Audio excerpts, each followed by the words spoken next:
పితా పుత్ర పవిత్రాత్మ నామమున ఆమేన్. మన రక్షకుడైన యేసుక్రీస్తు నామమున మీ అందరికీ శుభములు. క్రీస్తు స్వరం శ్రోతలకు వీక్షకులకు స్వాగతం. యేసు ప్రభువు మిమ్ములను మీ కుటుంబాలను చల్లగా దీవించునుగాక.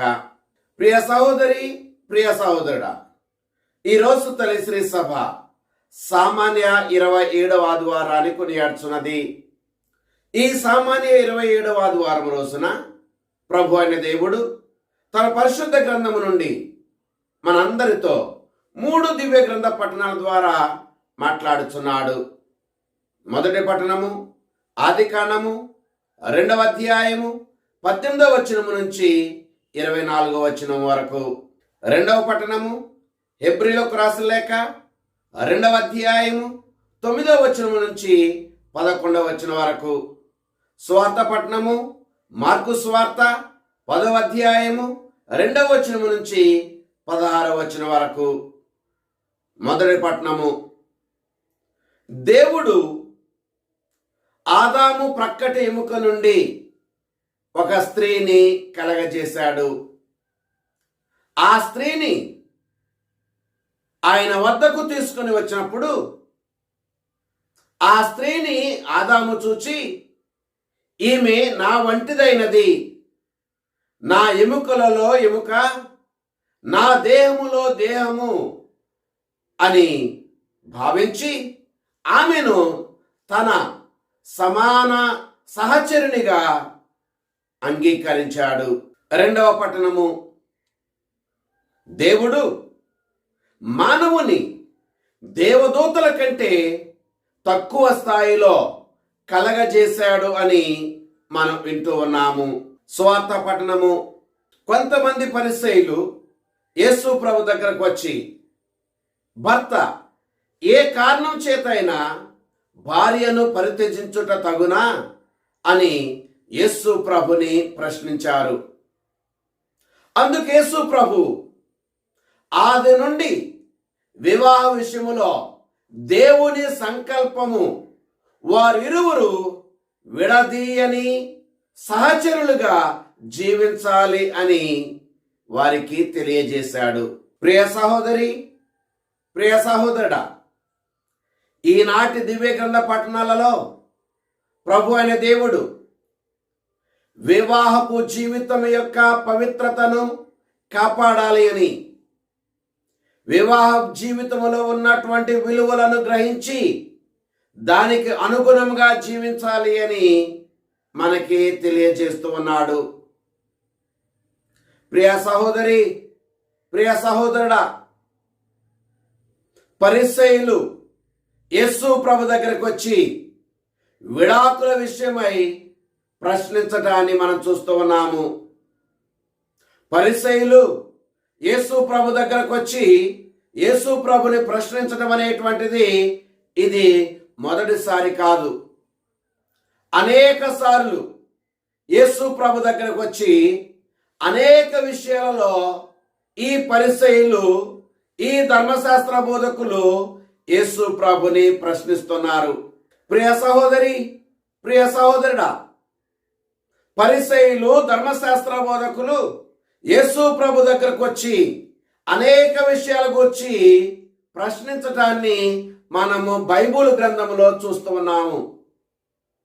ఎందుకు ఈ పరిసయ్యులు, ఎందుకు ఈ ధర్మశాస్త్ర బోధకులు యేసు ప్రభు దగ్గరకు వచ్చి అనేక విషయాల గురించి అనేక రీతులలో యేసు ప్రభుని ప్రశ్నిస్తున్నారు అంటే కారణం యేసు ప్రభులో తప్పు పట్టుకోవటానికి, యేసు ప్రభు మీద నేరము మోపటానికి, తత్ఫలితంగా యేసు ప్రభుని పట్టి బంధించి ఆయనను చంపాలి అనేది వారి కోరిక.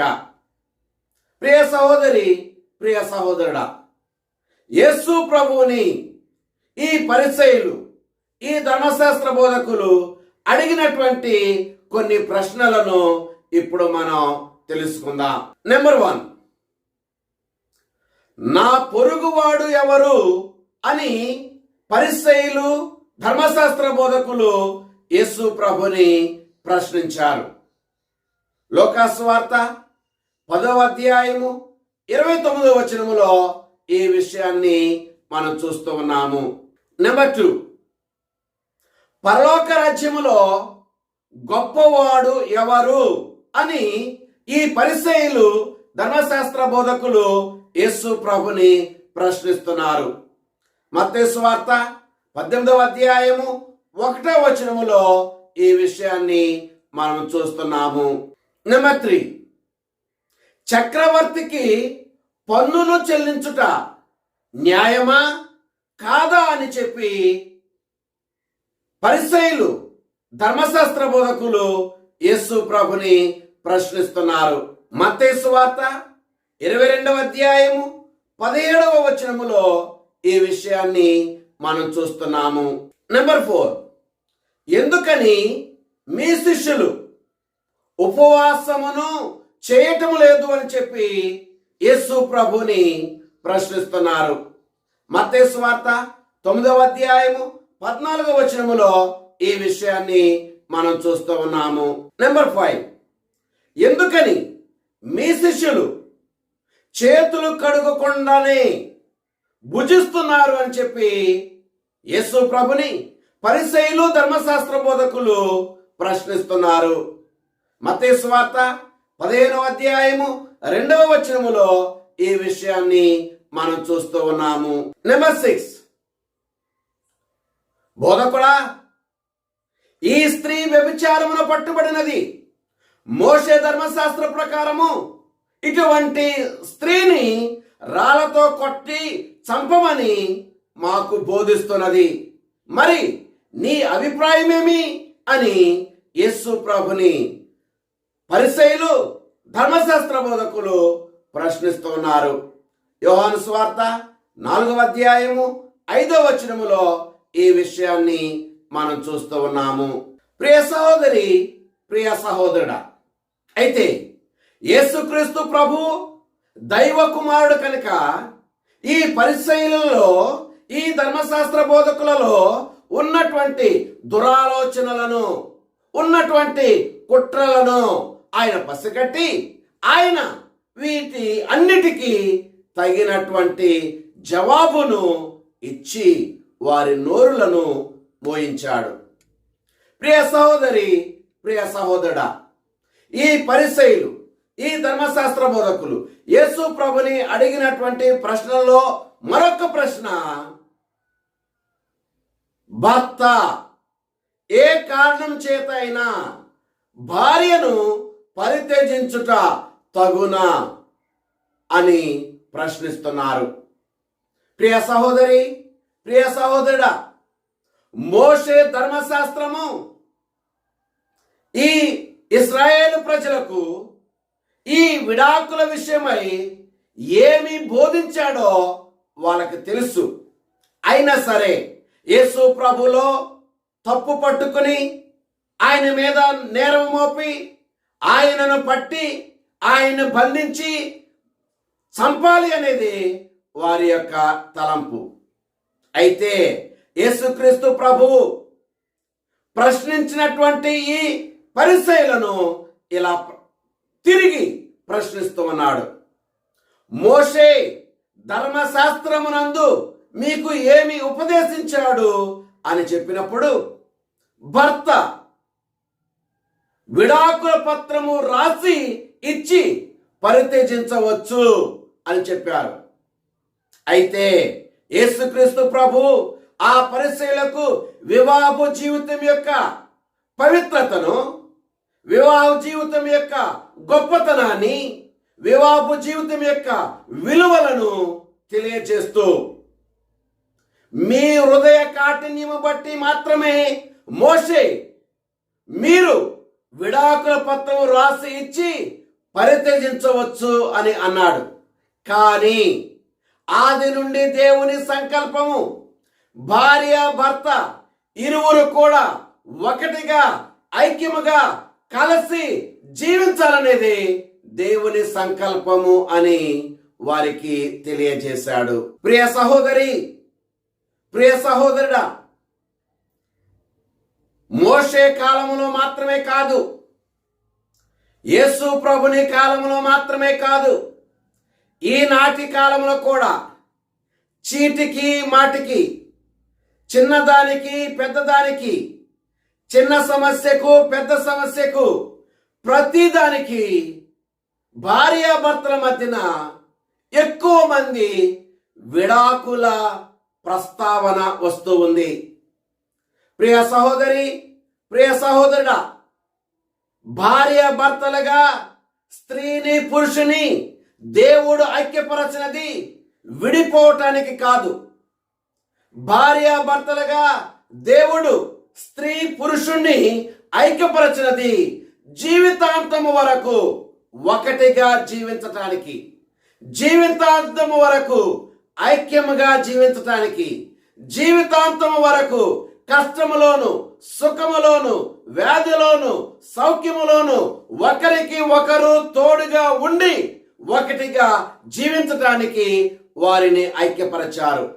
ఆ కారణం చేత భార్యాభర్తల మధ్య ఏ కోశాన్ని కూడా, ఏ విషయంలో కూడా, ఏ సందర్భంలో కూడా విడాకుల ప్రస్తావనే రాకూడదు. ప్రియ సహోదరి, ప్రియ సహోదరుడా, ఒక రోజున ఓ తండ్రి ఓ కూతురు ఇద్దరు కలిసి ఓ కారులో ప్రయాణం చేస్తూ ఉన్నారు. కుమార్తె కారును నడుపుతూ ఉంది. వారిరువురు కొంత దూరం ప్రయాణం చేసిన తర్వాత పెద్ద తుఫాను చెలరేగింది. ఆ తుఫానులో వారిరువురు కారు నడుపుకుంటూ కొంత దూరం వెళ్ళారు. ఇంకా తుఫాను తీవ్రత పెరిగింది. అప్పుడు కుమార్తె తండ్రితో, నాన్నగారు, తుఫాను తీవ్రత పెరిగింది, కారును నడపటం చాలా కష్టంగా ఉంది, కారును రోడ్డు ప్రక్కన ఆపివేయమంటారా అని అడిగింది. అందుకు తండ్రి, వద్దు వద్దు, నీవు కారును ఇలాగే నడుపుతూ మనం ముందుకు వెళదాం అని చెప్పాడు. మరి కొంత దూరం వెళ్ళిన తర్వాత కుమార్తె తండ్రితో, నాన్నగారు, కారును నడపటం ఇంకా కష్టంగా ఉంది కనుక రోడ్డు ప్రక్కన ఈ కారును ఆపి కాసేపు ఉందామా అని అడిగింది. అందుకు తండ్రి, వద్దు వద్దు, మనము కారును నడుపుకుంటూ ముందుకు వెళ్దాము అని చెప్పాడు. ఇంకా వారు కొంత దూరం ప్రయాణం చేసిన తర్వాత తుఫాను యొక్క తీవ్రత బాగా పెరిగింది. గాలులు వేగముగా వీస్తూ ఉన్నవి. అప్పుడు కుమార్తె తండ్రితో, నాన్నగారు, చాలా కష్టంగా ఉంది, ఇక నేను నడపలేకపోతున్నాను, ఇదిగో రోడ్డు ప్రక్కన చాలా మంది తమ కారులను ఆపి వాళ్ళు ఉన్నారు కదా, మనము కూడా అందరిలాగానే మన కారు కూడా రోడ్డు ప్రక్కన ఆపి కాసేపు తుఫాను తగ్గేదాకా ఉందాము అని చెప్పి అడిగింది.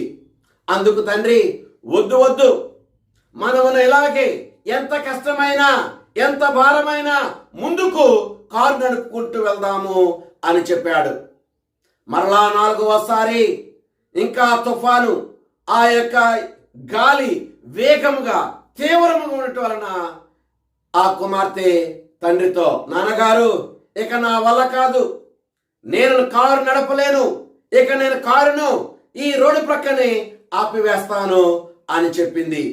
అందుకు తండ్రి, వద్దు వద్దు, ఏ కోశాన్ని కూడా నీవు కారును ఈ తుఫానులో ఆపవద్దు, ఏ కోశాన్ని కూడా అందరిలాగానే నీవు కూడా రోడ్డు ప్రక్కన ఈ కారు ఆపివేయొద్దు, ముందుకు సాగుదాం అని చెప్పాడు. వారు మరి కొంత దూరం ప్రయాణం చేసిన తర్వాత అక్కడ తుఫాను లేదు, అక్కడ ఈదురుగాలు లేవు, అక్కడ వర్షము లేదు. అప్పుడు తండ్రి కుమార్తెతో అంటున్నాడు, అయితే ఇప్పుడు నీవు కారును రోడ్డు ప్రక్కన ఆపు అని అన్నాడు. అప్పుడు కుమార్తె, నాన్నగారు, తుఫాను లేదు కదా, గాలులు లేవు కదా, వర్షము లేదు కదా, ఇంకెందుకు రోడ్డు ప్రక్కన కారును ఆపటం, మనం ముందుకు వెళ్ళిపోదాం అని కుమార్తె చెప్పింది. లేదు, నీవు రోడ్డు ప్రక్కన ఆపు, కారు దిగు, ఒక్కసారి నీవు వెనుకకు తిరిగి చూడు. ఇందాక వరకు మనం తుఫానులో ఉన్నాం, ఇప్పుడు మనం తుఫానులో లేం. ఎవరెవరైతే తుఫానుకు భయపడి ఆ తుఫానులోనే వారి యొక్క కార్లను రోడ్డు ప్రక్కన ఆపివేశారో వాళ్ళు ఇంకా ఆ తుఫానులోనే చిక్కుకొని ఉన్నారు. కానీ ఆ తుఫానులో మనం ముందుకు సాగినప్పుడు అది ఎంత కష్టమైనా ఎంత భారమైనా ముందుకు సాగాం కాబట్టి ఆ తుఫాను నుండి మనం బయటపడ్డాం. మనం ఇప్పుడు ప్రశాంతంగా ఉన్నాము అని చెప్పి ఆ తండ్రి కుమార్తెకు చెప్పాడు. ప్రియ సహోదరి, ప్రియ సహోదరుడా, మానవ జీవితంలో సమస్యలు వస్తాయి, తుఫాను లాంటి సమస్యలు వస్తాయి. ఈ తుఫాను లాంటి సమస్యలలో మనము విడాకులు అనే ప్రస్తావనకు వెళ్ళకూడదు. కారును ప్రక్కన పెట్టేద్దాము అనేటువంటి ఆలోచన లాంటి విడాకుల ఆలోచనకు మనం వెళ్ళకూడదు. ఆ కుటుంబ జీవితంలో, సంసార జీవితంలో సమస్యలు వచ్చినప్పటికీ మనం ముందుకు సాగినట్లయితే మనము ఆ తుఫాను నుండి బయటపడతాం. కానీ ఆ కుటుంబ జీవితంలో, ఆ సంసార జీవితంలో సమస్యలు వచ్చినప్పుడు రోడ్డు ప్రక్కనే కారును ఆపివేసి ఉన్నట్లుగా మనము కానీ విడాకుల ప్రస్తావనకు వెళ్ళినట్లయితే మన జీవితం కూడా ఇంకా ఇంకా ఇంకా సమస్యల్లోనే ఉండిపోతుంది అని మనమందరం కూడా గ్రహించాలి. ప్రియ సహోదరి, ప్రియ సహోదరుడా, పరిశుద్ధ గ్రంథము నుండి ప్రభు అయిన దేవుడు ఈ విడాకుల గూర్చి, ఈ ఎడబాటు గూర్చి మనతో చెప్పినటువంటి మాటలను కాసేపు ధ్యానం చేద్దాం. ఈ మాటలను మనం ధ్యానం చేస్తూ ప్రభు మనతో మాట్లాడేటువంటి ఆ సందేశం బట్టి విడాకుల ప్రస్తావనకు ఏ కోశాన్ని కూడా పోకుండా ప్రతి భార్య, ప్రతి భర్త ఐక్యముగా కలిసి జీవించడానికి ప్రయత్నం చేయాలి. అలా కలిసి జీవించడానికి ప్రార్థనా జీవితంలో ముందుకు సాగాలి. కొరింథీయులకు రాసిన మొదటి లేఖ 7వ అధ్యాయము 10వ వచనము, వివాహితులను నేను ఈ విధముగా ఆజ్ఞాపించుచున్నాను. ఈ ఆజ్ఞ నాది కాదు, ఈ ఆజ్ఞ ప్రభునకు చెందినదే. భార్య భర్తకు విడాకులు ఇయ్యరాదు. ప్రియ సహోదరి, ప్రియ సహోదరుడా, పునీత పౌలు గారు కొరింథీ క్రైస్తవ సంఘానికి చెబుతూ ఉన్నటువంటి సత్యం ఇది. విడాకులు ఇయ్యరాదు. ఇది దేవుని ఆజ్ఞ, ఇది నా ఆజ్ఞ కాదు, దేవుడే నా ద్వారా మీకు తెలియచేస్తున్నటువంటి ఆజ్ఞ. వివాహితులు విడాకుల ప్రస్తావన తీసుకురాకూడదు, వివాహితులు విడాకులకు పోరాదు అని చెప్పి ప్రభు ఆజ్ఞాపిస్తున్నాడు. నెంబర్ 2, సిరాపుత్రుడు యేసు జ్ఞాన గ్రంథము 25వ అధ్యాయము 1వ వచనము మనకి ఈ సందేశాన్ని ఇస్తుంది. దేవునికి మెప్పును కలిగించే విషయాలు 3. నెంబర్ 1, సోదరులు ఐక్యమత్యముగా జీవించుట. నెంబర్ 2, ఇరుగు పొరుగు వారు స్నేహముగా జీవించుట. నెంబర్ 3, భార్య భర్తలు పొందికగా జీవించుట. ప్రియ సహోదరి, ప్రియ సహోదరుడా, భార్య భర్తలు పొందికగా ఐక్యముగా ఒకటిగా జీవించడం దేవునికి ప్రీతిని కలిగిస్తుంది. భార్య భర్తలు ఒకటిగా పొందికగా ఐక్యముగా కలిసి జీవించడం దేవునికి ఇష్టము అని తెలియజేస్తుంది. కనుక విడాకులు అనేటువంటిది దేవునికి అయిష్టము. అటువంటి దేవునికి అయిష్టమైనటువంటి విడాకుల సమస్య భార్య భర్తల మధ్య రాకూడదు. దాని ప్రస్తావననే భార్య భర్తలు వారి జీవితంలో తీసుకుని రాకూడదు. నెంబర్ 3, సిరాపుత్రేసు జ్ఞాన గ్రంథము 49వ అధ్యాయము 23వ వచనము ఈ విషయాన్ని మనకు తెలియజేస్తుంది. ఇరుగు పొరుగు వారు, స్నేహితులు కలిసి జీవించుట ముచ్చటగా ఉండును, అయితే భార్యాభర్తలు ఐక్యముగా జీవించుట ఇంకా మెరుగు అని తెలియజేస్తుంది.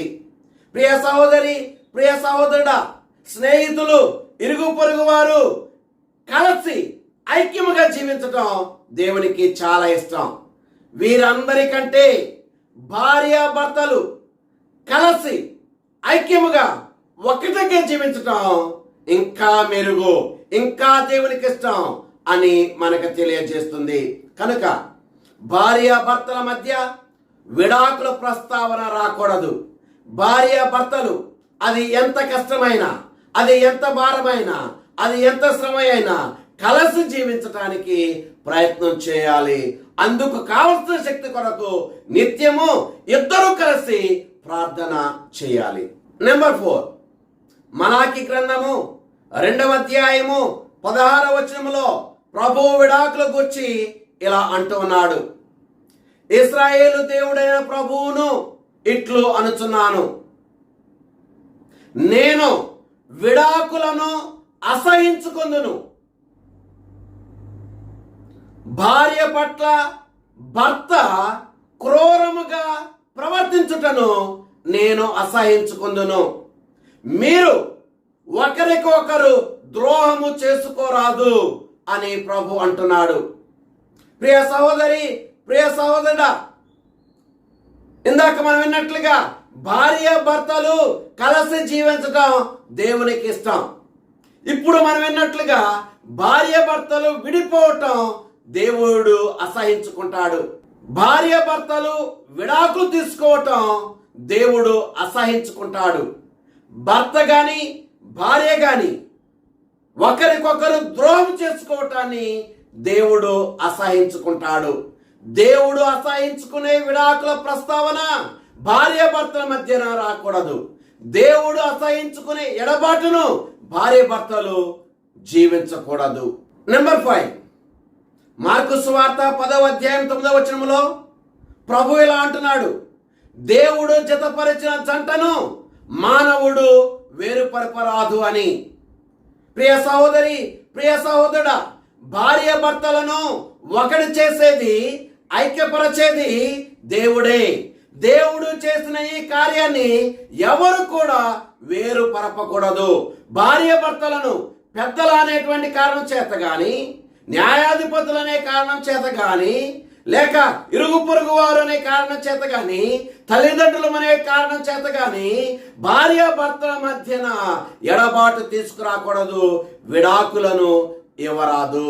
నెంబర్ 6, ఎఫెసీయులకు రాసిన లేఖ 5వ అధ్యాయము 21వ వచనము నుంచి 30వ వచనం వరకు మనం చదివినట్లయితే అక్కడ క్రైస్తవ సంఘముకు క్రీస్తునకు ఉన్నటువంటి బంధము గురించి మనం వింటూ ఉన్నాం.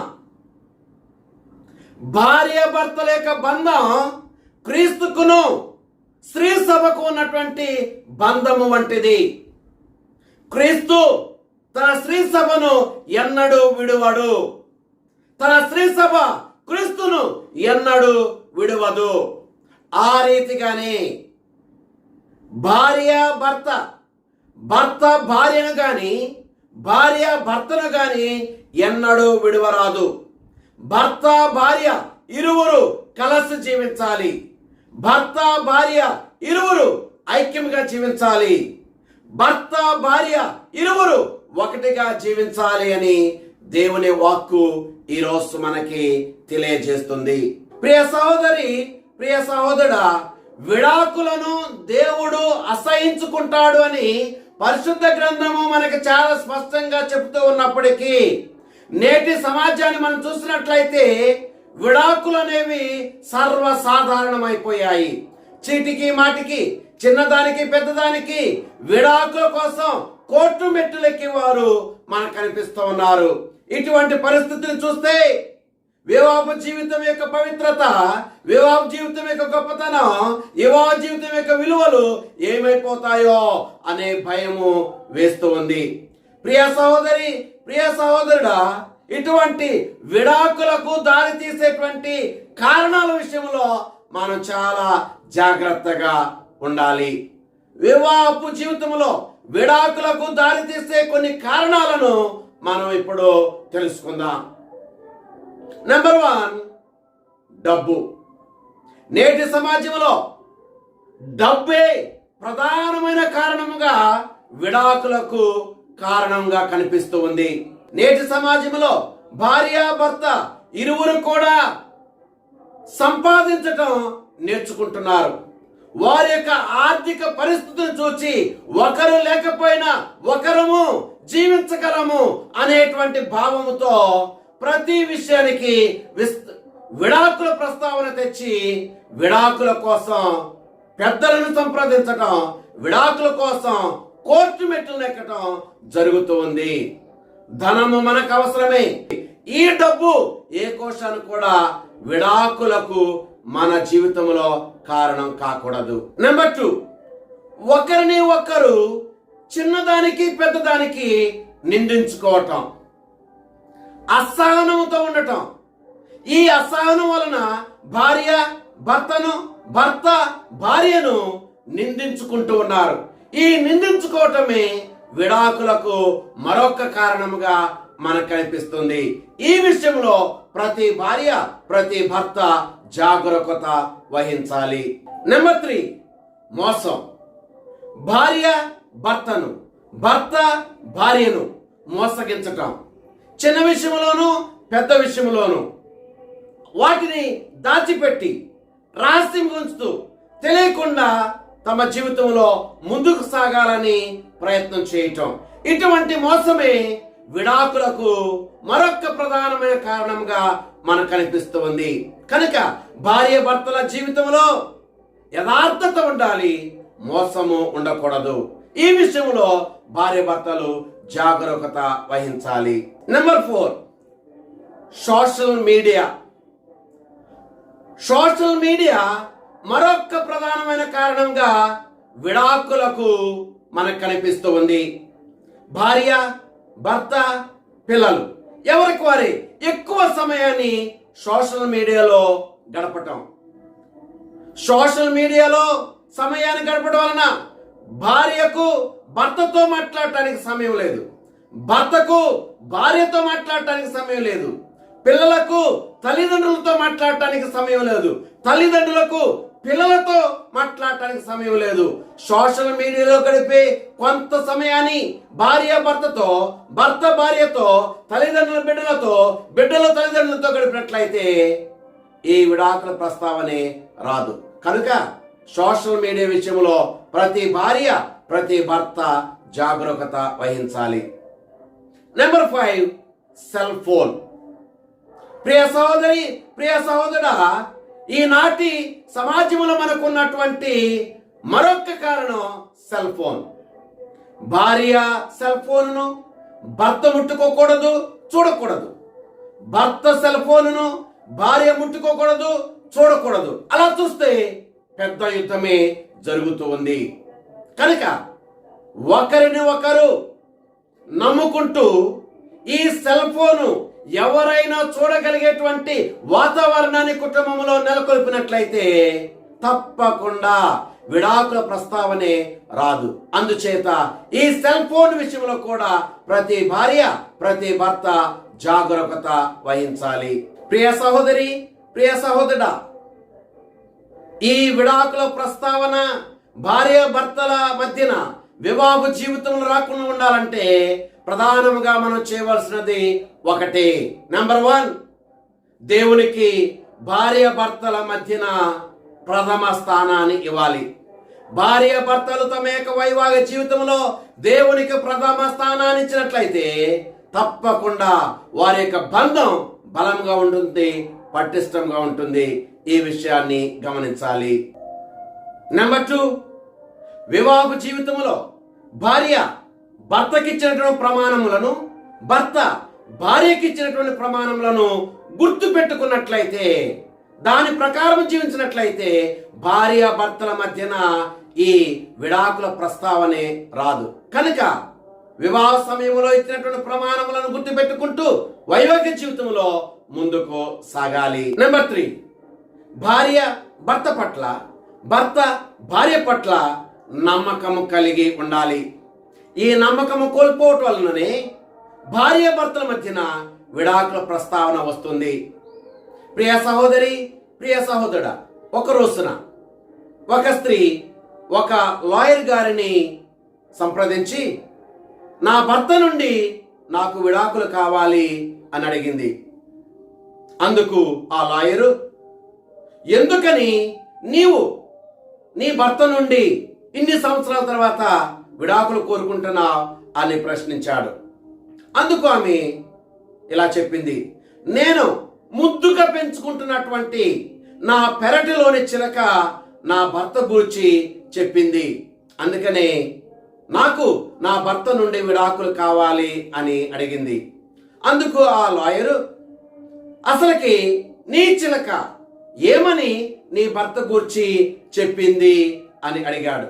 నా భర్త నన్ను మోసగిస్తున్నాడు అని నా చిలక చెప్పింది. నా చిలక చెప్పింది కాబట్టి నాకు నా భర్త నుండి విడాకులు కావాలి అని అడిగింది.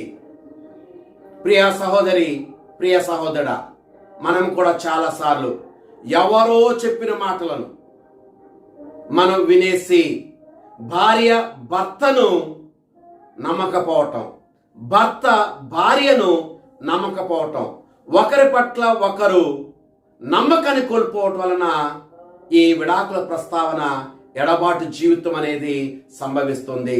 కనుక దేవుని సంకల్పాన్ని అనుసరించి ప్రతి భార్య, ప్రతి భర్త తమ జీవితాంతం వరకు ఒకటిగా జీవించాలి. అందుకనే దేవుని సంకల్పానుసారము కథోలిక సంఘములో విడాకుల ప్రస్తావన లేదు. కథోలిక సంఘం ఏ భార్యకు, ఏ భర్తకు ఏ కారణం చేత విడాకులు ఇవ్వదు. వారు మరణించే వరకు వారు ఒకటిగానే జీవించాలి. ఇది దేవుని సంకల్పం. దానికి అనుగుణంగా మనం జీవిద్దాం. ఆ ప్రభువు మనందరినీ చల్లగా దీవించునుగాక. ఆమేన్. పిత, పుత్ర, పవిత్రాత్మ నామమున ఆమేన్.